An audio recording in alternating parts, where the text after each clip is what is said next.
Assalamualaikum warahmatullahi wabarakatuh. Bertemu lagi dengan saya, Ibu Afia. Kali ini saya akan coba jelaskan salah satu algoritma di clustering ya. Algoritmanya yaitu Cummins clustering algorithm. Ada beberapa materi yang harus disampaikan terkait topik ini, sehingga saya bagi menjadi 3 bagian besar. Yang pertama yaitu terkait dengan Cummins clustering algorithm hingga ke contoh kodenya. Kemudian berikutnya adalah terkait dengan analisis Cummins clustering. Kemudian yang terakhir terkait dengan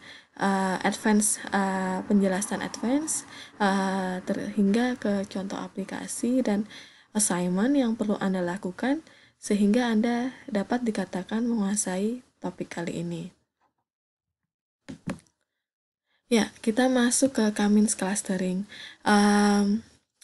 Cummins clustering ini merupakan salah satu algoritma yang masuk ke dalam tipe partitional clustering. Jika Anda mendengarkan atau memahami di penjelasan saya pada video sebelumnya, salah satu tipe clustering yaitu adalah partitional. Nah, Cummins ini adalah menjadi salah satu algoritma yang masuk di partitional. Nah, Cummins sendiri ini merupakan salah satu algoritma yang sudah cukup lama sekali ya, dari tahun 1967 dipropos oleh McQueen. Nah, Cummins algorithm ini sangat sederhana sebenarnya ya. Jadi bagaimana prinsipnya? Prinsipnya adalah si Cummins ini mempartisi data ke dalam beberapa cluster. Beberapanya itu kita sebut dengan K. Jadi kalau misalnya kita bagi menjadi 2 cluster, itu artinya K-nya sama dengan 2. Nah, di sini setiap cluster memiliki pusat cluster. Nah, ini kita sebut dengan centroid. Dan K itu ditentukan oleh user. Jadi, memang tidak otomatis, tetapi kita yang menentukan. Begitu. Oke, secara simbol matematik ya, bisa kita katakan, misalnya kita memiliki data D, ya. Nah, data D ini terdiri dari N data begitu ya, kumpulan data D memiliki N data terdiri dari X1, X2 hingga Xn, di mana setiap data itu merupakan suatu vektor dengan jumlah dimensi R. Maka bisa kita tuliskan yaitu XI ya, itu adalah XI1, XI2 hingga XIR. Itu di mana XI adalah sebuah vektor dan X ini merupakan bilangan real di dimensi R. R itu adalah jumlah dimensinya. Atau mungkin kalau di pengenalan pola Anda bisa merepresentasikan R itu sebagai dimensi itu jumlah fiturnya gitu ya. Oke, nah di sini algoritmanya cukup simpel ya. Yang pertama adalah katakan kita diberikan kita tentukan K-nya begitu. Nah, maka bagaimana cara kerja algoritmanya? Langkah yang pertama yaitu kita memilih secara random K data points ya.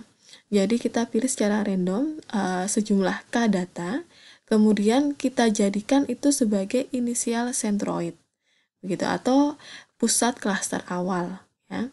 Nah, berdasarkan pusat klaster tersebut, kita bisa menghitung jarak dan menentukan setiap data masuk ke klaster mana berdasarkan jarak terdekat terhadap pusatnya. Jadi, assign its data point to the close centroid, begitu ya. Setelah di-assign, dia masuk ke klaster yang mana, langkah berikutnya adalah menghitung ulang pusat kelas tersebut berdasarkan member atau anggota klasternya. Nah, ini akan dilakukan terus ya hingga konvergen begitu. Nah, jadi langkah kedua dan langkah ketiga ya itu akan dilakukan hingga konvergen. Bagaimana konvergen itu? Apa yang dimaksud dengan konvergen? Jadi ada beberapa kriteria begitu. Nah, di sini stopping criterion atau Cummins dikatakan konvergen begitu ya. Yang pertama adalah jika tidak ada perubahan member di klaster tersebut, ya. Jadi artinya misalkan kita key-nya adalah 2, yaitu 2 klaster. Maka klaster yang pertama anggotanya hanya D1 dan D2. Maka selama 2 iterasi setidaknya itu tidak ada perubahan, maka dia dikatakan konvergen. Maka di sini dikatakan no or minimum reassignments ya of data points to different clusters ya. Kemudian yang kedua, konvergen itu juga bisa dikatakan jika tidak ada perubahan yang terlalu signifikan terhadap pusat klasternya, atau bahkan kalau pusat klasternya bisa tetap gitu ya, maka itu sudah dikatakan konvergen. Kemudian yang ketiga yaitu minimum decrease in the sum of square error atau SSE ya. Nah, ini berhubungan dengan salah satu parameter terkait evaluasi klaster yang saya sampaikan di materi sebelumnya ya, yaitu tentang intra-cluster evaluation ya, menggunakan sum of square error. Oke.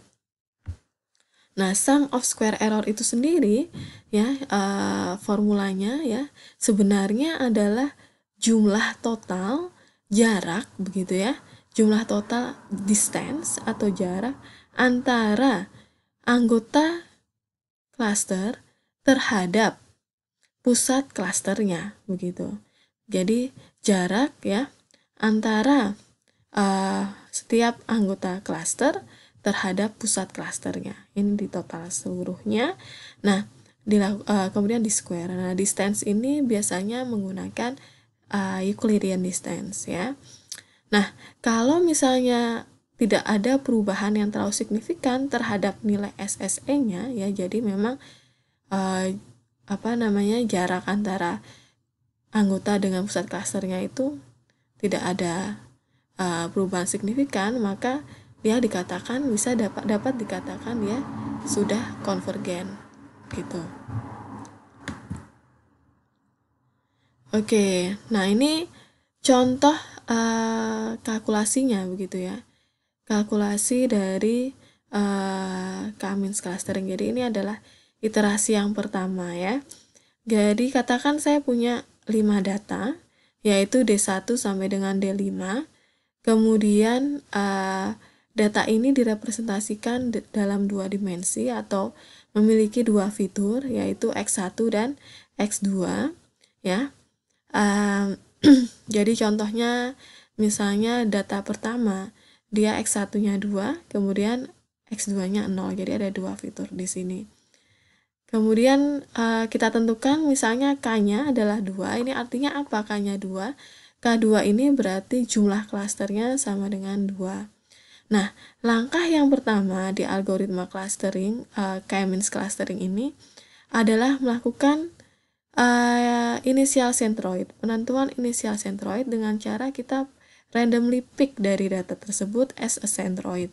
Jadi kita ambil misalnya secara random, ternyata D2 ini menjadi centroid cluster yang pertama dan D4 ini menjadi centroid cluster kedua ya.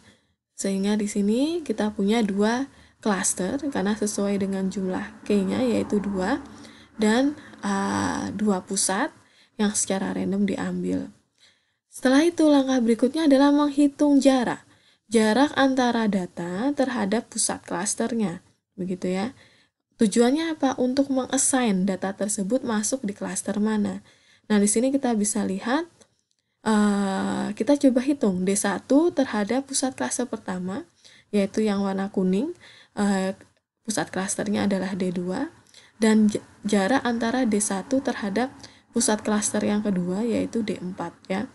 Nah, perhitungan jarak ini seperti yang saya terangkan di video materi sebelumnya, yaitu pengenalan clustering, salah satu jarak yang digunakan adalah Euclidean distance ya. Nah, jadi contohnya misalnya mencari jarak antara D1 dengan D2. D1 dengan D2, maka Di sini bisa kita hitung ya, Anda pasti sudah paham terkait Euclidean distance, yaitu 2. Kita lihat D1-nya adalah 2,0, kemudian D2-nya adalah 1,3. Maka cara menghitung Euclidean-nya adalah 2 minus 1 kuadrat ditambah 0 minus 3 kuadrat, kemudian kita cari akarnya, begitu ya. Nah, hasilnya adalah 3,17. Sedangkan jarak D1 terhadap D4 adalah 2,0. Maka D1 ini masuk di klaster mana? Yaitu masuk di klaster dengan jarak yang terkecil, yaitu D4. Maka D1 ini masuk ke klaster pink, begitu ya. Nah, begitu juga untuk D3 dan D5. Dihasilkan dia masuk ke klaster kuning. Maka kita dapat simpulkan bahwa kita sudah punya 2 klaster, yaitu klaster pink dan klaster kuning. Klaster pink anggotanya adalah D1 dan D4, begitu ya.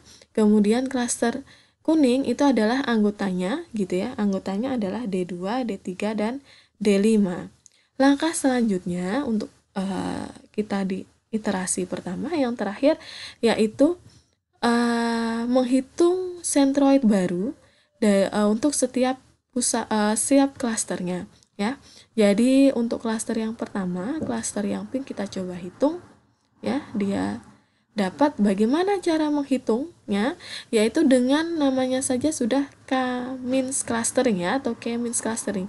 Nah, means ini berarti kan rata-rata. Maka kita pusat klaster yang baru itu kita cari rata-ratanya. Jadi misalnya klaster yang pertama kita cari rata-ratanya, yaitu yang pink, yaitu 2 dengan 2, yaitu dapat rata-ratanya adalah 2, kemudian 0 dengan 2 rata-ratanya adalah 1. Begitu juga dengan yang kuning ya. Maka didapatkan di sini sentroid yang baru. Kemudian untuk kita masuk ke iterasi kedua, untuk iterasi yang kedua masih sama dan kita mengikuti algoritmanya, berarti kita sudah punya 2 klaster ya. Klaster 1 yaitu pink, klaster 2 kuning, dan kita punya pusat klasternya. Sekarang kita melakukan reassignment, yaitu sama kita mencari jarak terdekat, mencari jarak dari data terhadap klasternya.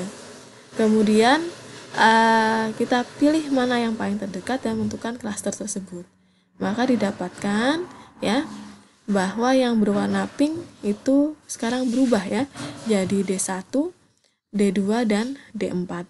Anggotanya lebih banyak daripada sebelumnya. Sedangkan klaster kuning yaitu berisi D3 dan D5. Kemudian kita hitung kembali pusat klaster yang baru ya, yaitu klaster pertama dan klaster yang kedua dengan cara yang sama di iterasi sebelumnya. Oke.